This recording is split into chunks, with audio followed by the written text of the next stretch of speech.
नमस्कार. महाराष्ट्र योजना कॉर्नरमध्ये आपल्या सर्वांचे स्वागत आहे. आजच्या व्हिडिओच्या माध्यमातून आपण बघणार आहोत की राज्यातील धान उत्पादक शेतकऱ्यांना जाहीर करण्यात आलेल्या बोनसच्या वाटपासाठी संदर्भातील एक अतिशय दिलासादायक आणि महत्त्वपूर्ण असा अपडेट आलेला आहे आणि आपण आजच्या व्हिडिओच्या माध्यमातून तो जाणून घेणार आहोत. तुम्ही जर माझ्या चॅनलवरती पहिल्यांदा आला असाल तर चॅनलला लाईक, सबस्क्राईब आणि शेअर करायला विसरू नका. चला तर तुमचा जास्त वेळ न घेता आपल्या व्हिडिओला सुरुवात करूया.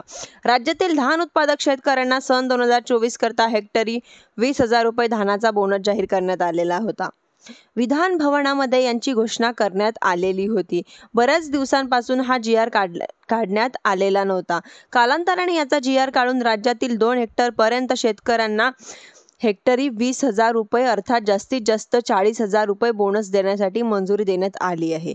यांच्यातील 300 कोटी रुपयाचा निधी तरतूद करण्यात आलेली आहे. हा जी आर निर्गमित करण्यात आल्यानंतर अगदी काही दिवसातच धानाच्या बोनस वाटपाच्या प्रक्रिया देखील सुरू करण्यात आल्या आहे.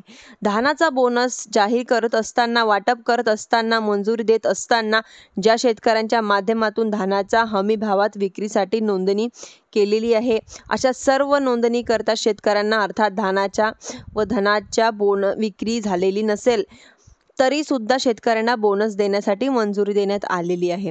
आणि परिणामी आपण जर पाहिलं तर मुदतवाढ दिल्यामुळे यांच्या माध्यमातून नोंदणी देखील करण्यात आलेली होती. या धानाच्या बोनस वाटप होत असताना यांच्यामध्ये काही सामाजिक कार्यकर्त्यांच्या माध्यमातून आक्षेप घेण्यात आलेले आहे. यांच्यामध्ये होत असलेले गैरप्रकार निदर्शनास आणण्यास आलेले शासनाच्या माध्यमातून यांच्यावरती गंभीर पावल उचलण्यासाठी आली आहे.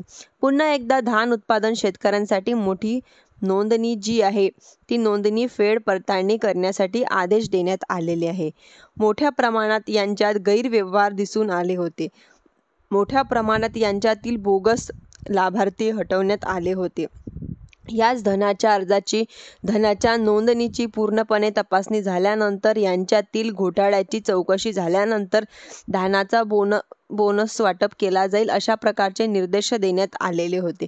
मात्र ज्या शेतकऱ्यांच्या माध्यमातून खरोखर धानाची नोंदणी केलेली आहे, जे खरोखर धान उत्पादक शेतकरी आहेत, यांच्या मात्र असलेल्या मोठ्या प्रमाणात फटका बसलेला होता. मोठ्या प्रमाणात प्रतीक्षा करावी लागलेली होती आणि वारंवार शेतकऱ्यांच्या माध्यमातून यांच्या संदर्भातील लोकप्रतिनिधीचा विचार केला जातो.